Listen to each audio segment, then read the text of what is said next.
morning, everyone. Thank you for being here.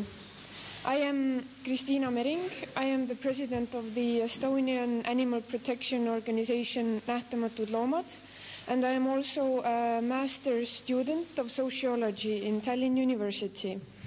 I have been involved with the campaign towards a ban on fur farming in Estonia for a long time. Therefore, my interest in the sociological mechanisms, what the industry uses to keep themselves together. But this year, I founded a new organization called Nähtamatud Loomad, and now in my work, I focus on the animals used in food production. So my contribution towards the work of a ban on fur farming in Estonia is based on this research, and I write articles about it, and if the media has some questions or asks, then I am gladly to answer. But my main work is now focused on the animals used for food production, and my master's thesis will be about the social norms of eating meat. But about today's presentation, my aims with this presentation is to briefly introduce sociological animal studies.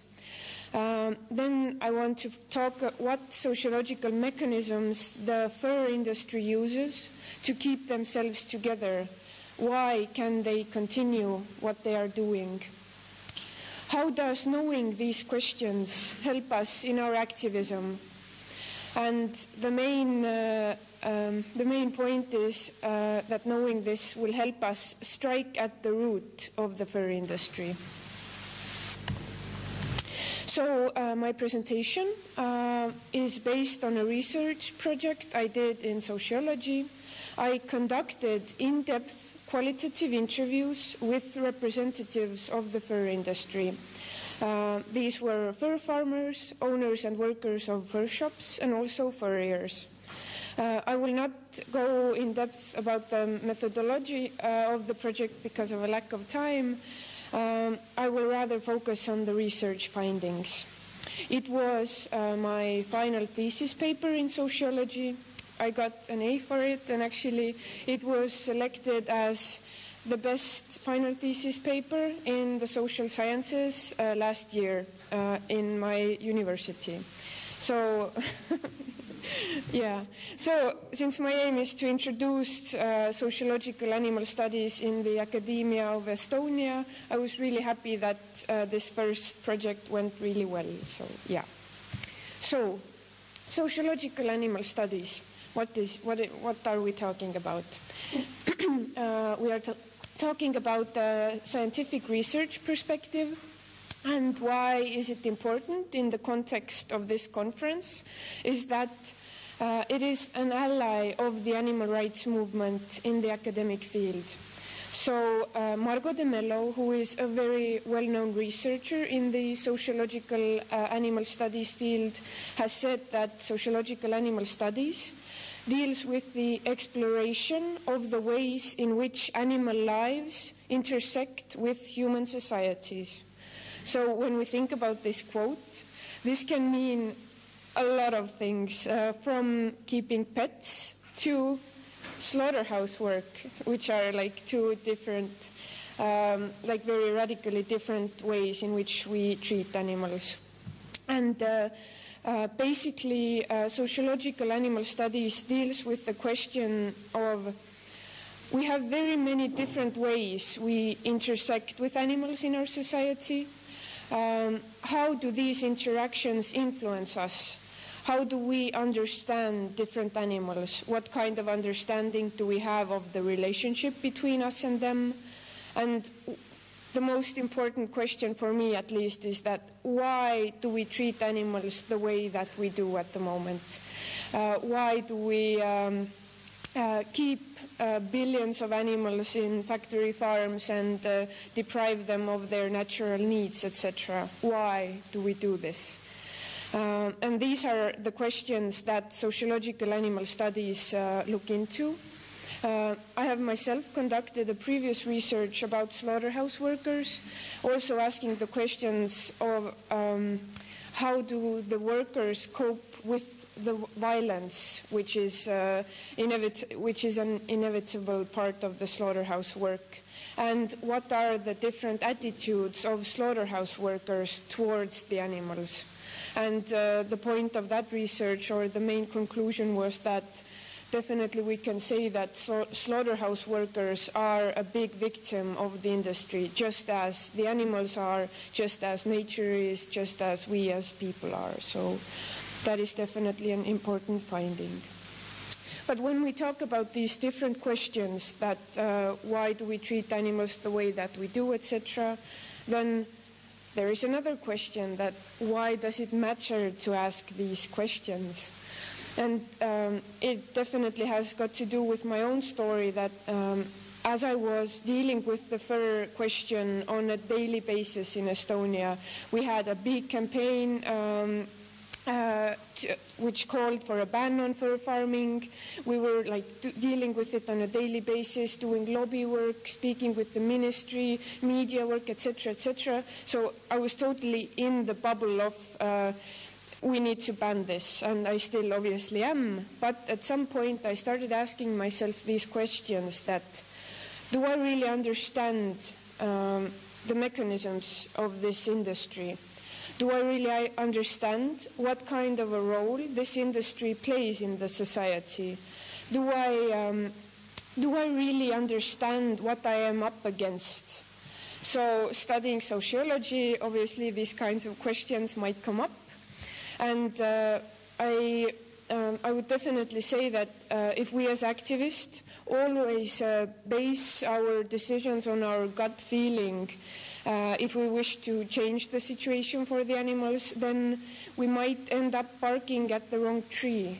So my aim with this research was also that I want to understand the inner mechanisms of the industry better, so that when I go against it, I will know where is the main crucial point where we as an animal rights movement, what we need to address. So that's why, for me, I think it's very important to ask these questions of how does this industry work, what kind of a role does it play in the society, etc. So a brief overview of the fur industry in Estonia. Around 200,000 animals are killed per year, which means that our industry isn't a very large-scale one compared to other countries. We have a couple of big farms. The biggest kills around 170,000 animals, and the rest are smaller ones. The biggest farm is owned by the Finns, and the industry is small, but the strong ties with the Finnish industry is what makes it still difficult to ban fur farming in Estonia. And wearing fur is a tradition from the Soviet times, so we definitely need to deal with that as well. And from the activist part, or from the campaign part, the Parliament of Estonia discussed a potential ban on fur farming twice this spring. The proposal was rejected both of the times, but the discussion was still good because people started thinking about it, they needed to form their opinions, media was discussing it, etc. So even if the final result wasn't obviously the best one, the process of it still had some positive effects as well.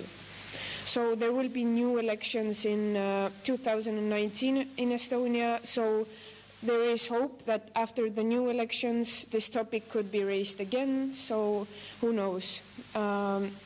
If we keep an optimistic attitude, we might have a chance for a ban after 2019. And my research paper aims to contribute to the discussion of a ban from a sociological perspective. And even if we don't reach a ban in 2019, work still continues until a ban is reached. We have good organizations in Estonia that deal with it. Okay, so I will very quickly go through the theoretical background. I will not go into the theories. If you want to speak about any of these, find me later and we can talk about it. So in my research, I used the sociological and critical animal studies perspective, the absent referent concept, which I will be talking about a bit later, speciesism, the animal industrial complex by the anthropologist Barbara Noske, anthroparchy, institutional violence, and also the carnism theory. But we can talk about it later as well. So the research project. So I will bring out some results and findings. It was very heartbreaking to do like an overview of it because the material was super interesting and so many interesting topics came up. So this is only sadly a brief overview of the interviews conducted with the representatives of the fur industry. Okay, so first of all, I wanted to understand that what does the industry think when they speak about animals? What is a fox in their understanding? Because obviously our understandings are different. So they refer to these animals used in the industry as caged animal or cage or caged animal. You see there's like a nuance there, a difference. They also use the words of bred animal or special bred animal. These words have very strong connotations, obviously, and these constructs are the opposites of a wild animal. So basically, the animals in the understanding of the fur industry that are in fur farms are caged animal or caged animal, bred animal or special bred animal. And new biological needs are constructed for these constructs. And also an important part of this construct is that life on a fur farm is better than in the wild because it eliminates the threats of, in the interviews they mentioned, of, for example, being eaten. That there is, in the wild, the animals have the threat of being eaten. Obviously, we see that there is a logical fault here in that sense that the threat of being eaten is 100% in a fur farm, although you don't end up being eaten, you end up being killed. But still, the construct doesn't need to be logical for it to be very convincing for them. So, so they see that the animal is protected from some sort of threats in a fur farm, which otherwise the animal would be threatened in the wild. And also it is interesting that if new biological needs are constructed for a caged animal, movement of the animal is not a part of the construct. And since all the animal's needs are fulfilled, they don't need to move. And basically how these needs are constructed, they are constructed based on what the fur farm can offer. So in their view, these animals in fur farms are caged animals. They have new biological needs. These needs are all being taken care of, and therefore it is ethical to kill them.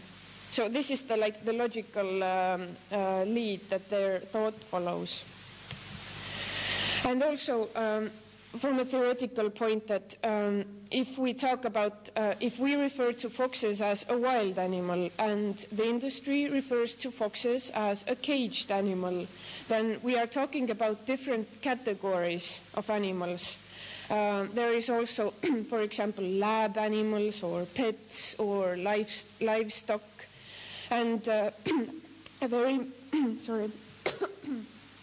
important part is that these different categories of animals shape not only how the animals are seen, but also how they are used and treated. So if we refer to a fox as a caged animal, that makes it legal for them to live in very crappy conditions and makes it legal for them to be killed. But if we refer to a fox living in the wild, okay, they might be hunted or something like that. Let's put that aside for a moment, then completely different conditions are put on that fox. The same with, for example, a cat, but we will get to that later, which was a very interesting part of this research. A concept by James Serpell, who is a very interesting author in the sociological animal studies field, is called a good shepherd. And if you remember, I mentioned previously that the construct of a caged animal also means that they have better living conditions than in the wild. That's how they see these caged animals. And this concept of a good shepherd, it actually gives the farmers self-assurance that these farmed animals have a much better, safer, and more comfortable life compared to wild animals. And they feel that they are doing the right thing without any alternatives. It gives them this mechanism of coping that we are actually doing a good thing for the animals, because otherwise they would be eaten in the wild. And as I mentioned, the concept doesn't need to be logical for it to be convincing. I will bring quotes from the interviews throughout this presentation, and this is a quote by a fur farmer. I will read it. People project their thoughts and feelings to animals. We don't really know what they think or feel. Maybe when they're older, it would be okay for them to live in a drawer. We don't know their opinions. But the minimum standard is that the people would feel good at fur farms and they could get interactions with the animals. I think that's what is important.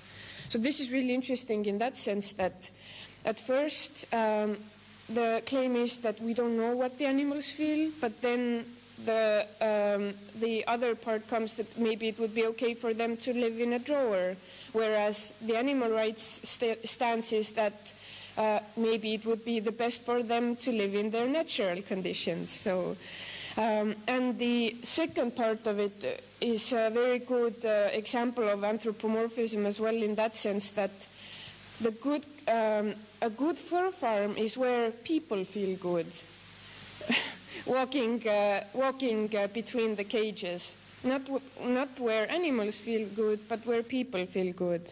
So that's a very interesting concept of a fur farm. So here's another topic which is a very a general one in all the animal industries, constructing the life cycle of an animal. The life cycle is decided based on the necessity of the industry. With the fur industry, it is around 6 months. So that means the time when the animal is grown enough so the industry can get a maximum amount of the product they need from the animal. Obviously, nowadays there is a lot of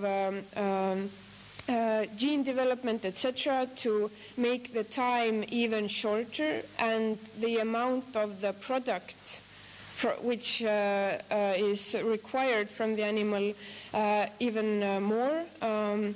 But anyway, it doesn't matter what industry we are talking about. The construct of the life cycle is always a part of it. And here we can bring out that using the power position to decide how long the animal lives. So here's a quote where the farmer was saying how nice it feels to walk around the cages and to see the animals. He genuinely liked the foxes. And I asked him, doesn't it make him feel uncomfortable when the animals are so nice, as he says? But when he thinks about why the animals are there and what will happen to them. So he responded, no, it doesn't make me feel uncomfortable. This is the life cycle. For a bug, it's a few weeks. Life cycles are different. And alas, it has gone that way that for some animals who live on farms, well, their life cycle is shorter. It just is so. I see how this cycle goes, and it's just a part of human life. If you remember the previous quote where a fur farmer was saying that the good standard of a fur farm is where people feel good. And also here, the construct of a life cycle is a part of human life. That is a very important thing because it makes it very like a very inseparable part sort of from human life, that we cannot live without constructing other animals' life cycles or something like that. So this is a part of their understanding.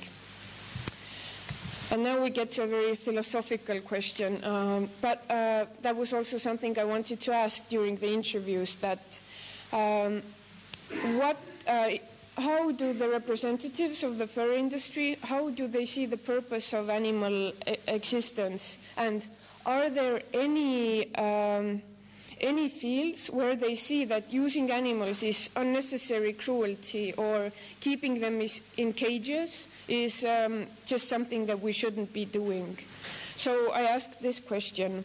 It is said that it is an unnecessary suffering when an animal is born to a cage, gets killed, and becomes a pillowcase. How do you feel about it? And the fur shop owner responded, but with that, it has given work and bread to the farmer, to a long chain of people. His life has not been unnecessary. Raising him has given work to the farmer and other people, and afterwards, it will offer satisfaction to the owner of the pillow. He can have a cool pillowcase, for example. It will offer happiness to the people from the pillowcase. So if with this question, I wanted to test that, are there limits to, for example, where even fur can be used, or for example, if the argument for a full-length mink coat is that it keeps us warm, then an argument for a pillowcase is that, as you can see from here, it gives work and it is cool. So I wanted to test that. Would they say that, okay, a pillowcase, maybe we shouldn't be doing those, but that didn't keep up. And now we come to another thing that I wanted to test, to understand that where do their limits go, because obviously it doesn't go like that, if they are a part of one animal industry, then they support all kinds of animal cruelty, whatever form and way. Obviously it's not like that, but I wanted to test where do the limits stand for them. And it was a bit surprising, and to be honest, having read literature about this, etc., I wasn't ready for the following results. So these were like test questions. What about using the fur of cats and dogs? So this is an interview quote with a fur enterpriser, and he says, animal protection can exist to a point where it doesn't interfere with freedom to enterprise. The farmer needs to be able to raise cows, pigs, sheep, if he wants to. So I ask, what about cats? And he responds, well, the cat is a pet. If the society thinks that keeping cats in factory farms is okay, then why not? I don't understand why animal rights people protest the Chinese dog meat festivals. If they eat dog meat as a tradition in that country, then what is the problem? We don't have that tradition, but they do. So literature usually refers that dogs and cats have a sort of a sacred position in the Western societies. Usually they are regarded as members of family. So, and it is really interesting with this quote is that the interviewee doesn't take a moral stance, but rather uses this if the society thinks that this is okay. Not that what I think, not that I will take a moral standpoint, but what the society thinks.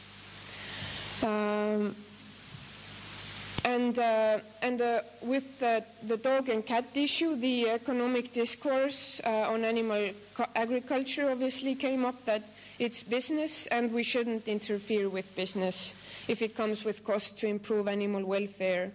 And from the previous quote that it's important to mention that a part of keeping an animal, like if he mentions that if we want to keep animals on factory farms, then it should be okay. A part of keeping an animal is also killing them. So the stance of, I think it would be okay to kill cats in factory farms might be a very morally contested stance in our society. And which I referred to before, is that dogs and cats usually don't have the status of an animal, but they're rather a member of family.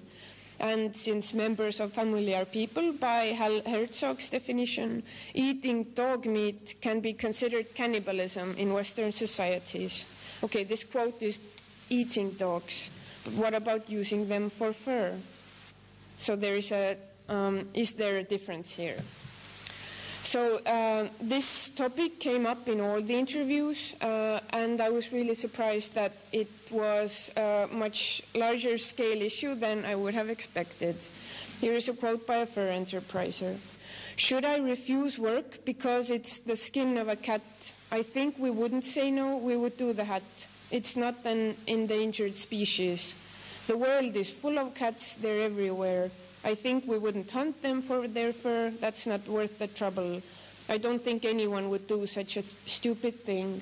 But we can use it if someone comes with their own cat fur. Collars have been made from cat skin. I haven't seen them, but I have read about it." So here the cat skin usage is tied to work itself. And since work is sacred, as we all know, we cannot refuse work, even if it is the skin of a cat. And this cat and dog issue is a good test of different categories of animals. If you remember that quote before, that category doesn't only influence how we see the animals, but also how they are treated and what is legal towards them and what isn't. And when usually cats and dogs have very high protection in Western societies, then when they're referred to as the pet category, well, in these interviews, the pet category got seriously contested. And if we refer to cats and dogs as farmed animals, then completely different demands would apply there. And it was really interesting to find out that among the interviewees there was no taboo in using cats or dogs for fur. Here is another quote from an interview with a furrier. "Why I'm asking if there are any animals whose fur you wouldn't use. What about the scenario if someone brought you the skin of their cat or dog?" And the furrier responds, "But maybe these are her precious cats whose furs she has been collecting for 5 years. Maybe she wants a vest as a memory." So I ask, "Would you do it?" And she responds, "Well, why not? If she brought the skin of her dear sheep, there is no difference actually." And I think this quote is really interesting because well, that's what we as animal rights folks also say. Yes, there is no difference whether we speak of cats or of dear sheep. But it's really interesting from the point of a furrier that also there is no there's no difference. We would do both the sheep and the cat. So that was really one point that surprised me a lot during the interviews. And now we come to another topic, which is a gap between different parts of the animal industry. Because when I chose the interviewees for the research, I believed these to be the people with whom I could speak about the standard practices at fur farms, whether it's this overbreeding or artificial insemination or cannibalism or the welfare problems which are inevitable at fur farms. It turned out not to be the case because, as you will see in a moment, I could speak about these topics only with fur farmers, and other representatives of the industry were unaware of these problems because they visit fur farms to get their skins, the fur shop owners, furriers, fur enterprises, etc., but they willingly avoid going to the cage area. They would have the possibility, the farmer would welcome them there, etc., but they don't want to go there. And I have a few quotes about it in a moment. Michael has this discourse of ignorance, which means that as a coping mechanism, the representatives of the furrier industry willingly choose not to know how the animals live, what conditions they are in, what are the standard practices, or how they are killed. And that is a way of coping with the knowledge that the product you are using for your daily work, it has come from an animal who was killed for it. And this division of labor, of the fact that the other parts of the fur industry are unaware of what happens at fur farms, is just like the animal industry special on how does this industry keep itself together. And when we now speak about other animal industries as well, is that the division of labor serves not only the purpose of making work more effective, but also it has an emotional and a psychological aspect of it. Because the people who take care of animals usually are not the same who kill them. It might be the same in very small farms, but on a larger scale, it is very important that these people would be different.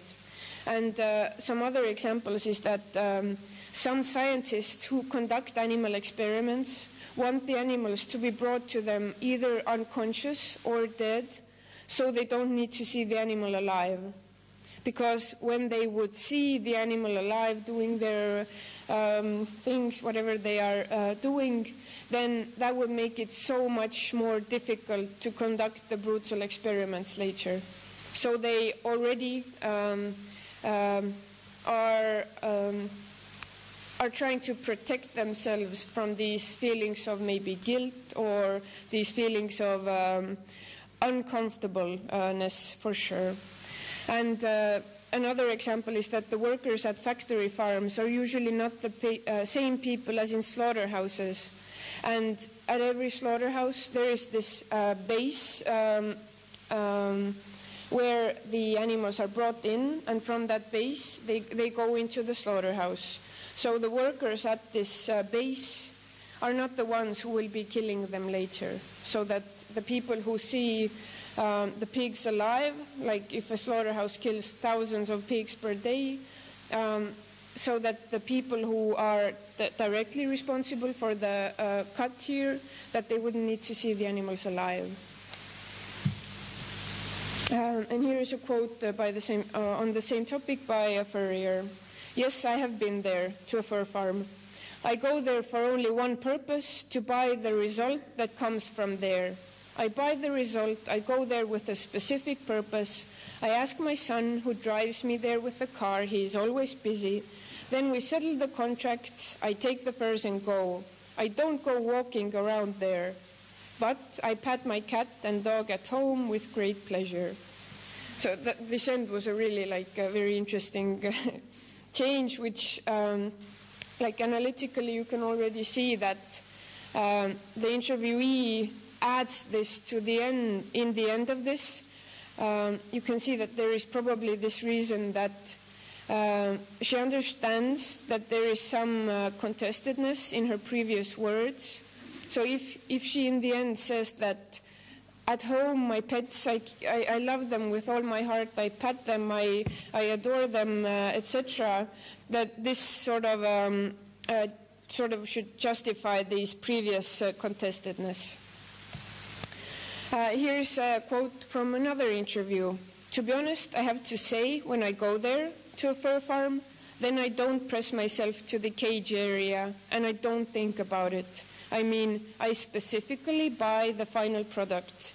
And as long as it pleases me, I can't complain, can I? And this is very similar. The previous interviewee also mentioned that I only go there for the product trying to distance already from the procedures happening at fur farms. I only deal with the product. This is a very this is a coping mechanism, because there would be no reason to distance from the practices going on at fur farms. It would be if it would be all like jolly and okay. So.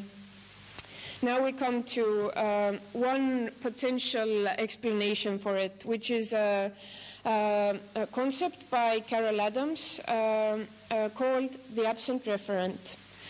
And although Carol Adams was writing this about meat products, this definitely applies for the fur industry as well. Or she was writing it about animal products for food.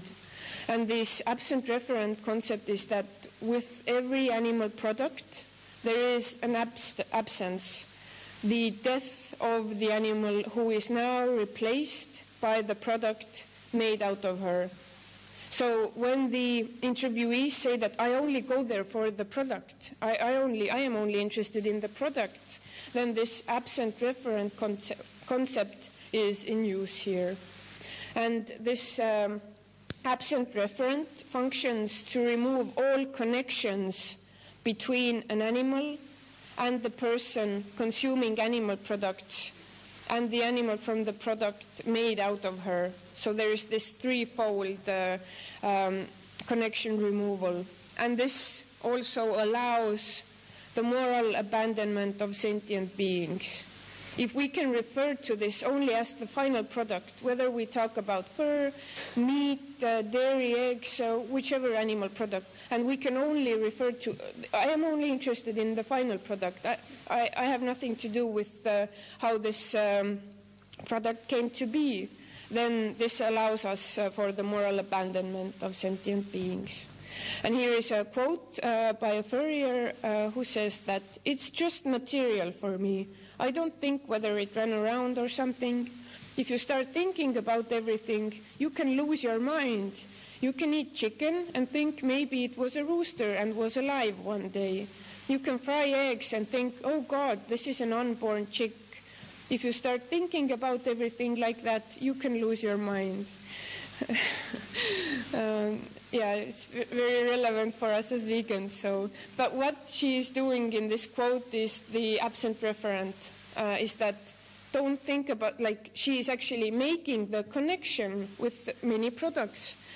She is making the connection and dismantling it at the same time, that you shouldn't connect it, otherwise you will lose your mind. So considering that we live in a society which is very much based on animal products, then yeah, maybe she has a point with if you think about everything, you will lose your mind. So maybe that's why vegans are considered crazy in our society, as she refers to. So this absent referent, I think it's a very good concept, which explains some of the reason why we so easily can refer to animals just as products. And another quote by a furrier where he says that I deal with material that comes to me. Let's put it that way. I don't deal with like, I don't get the live fox whose throat I'd slit and blood would be everywhere and what else. I don't deal with that. So this is a very explicit quote on how they have nothing to do with the death of the fox whose fur they are now sewing up into bee products.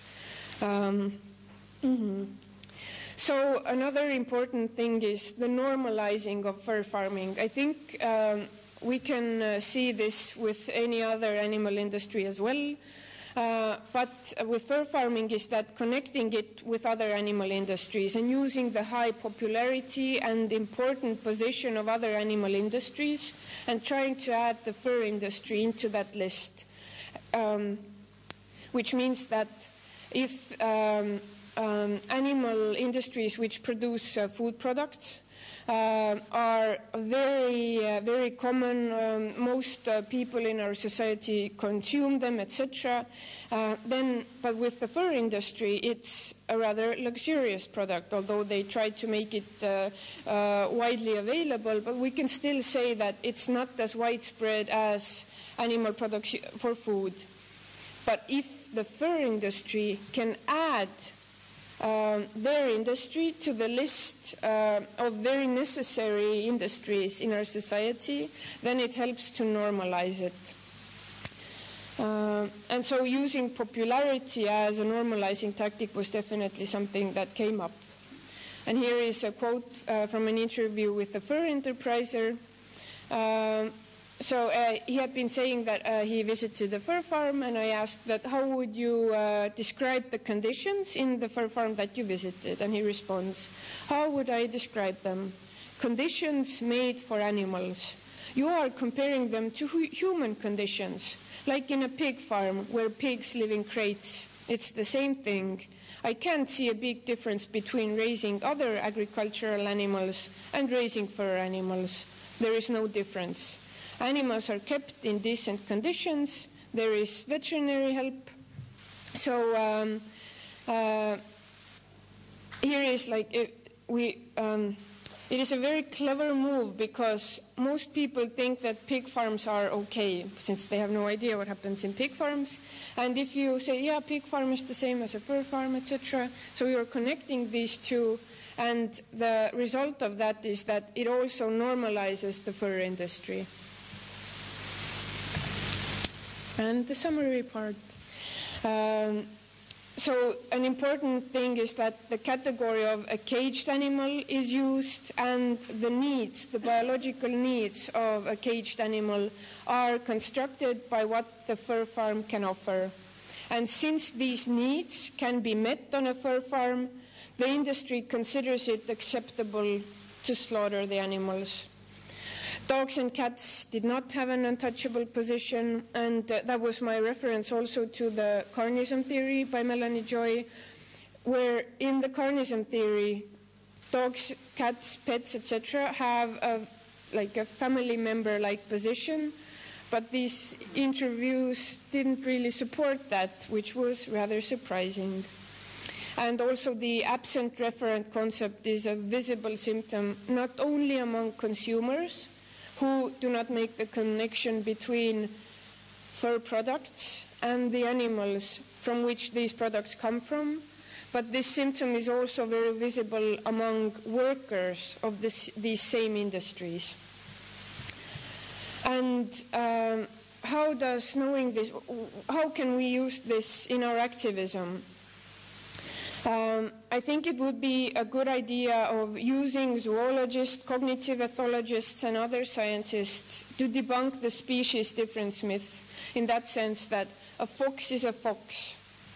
And if you put the fox in a cage, that might be a bad idea considering the natural needs of a fox.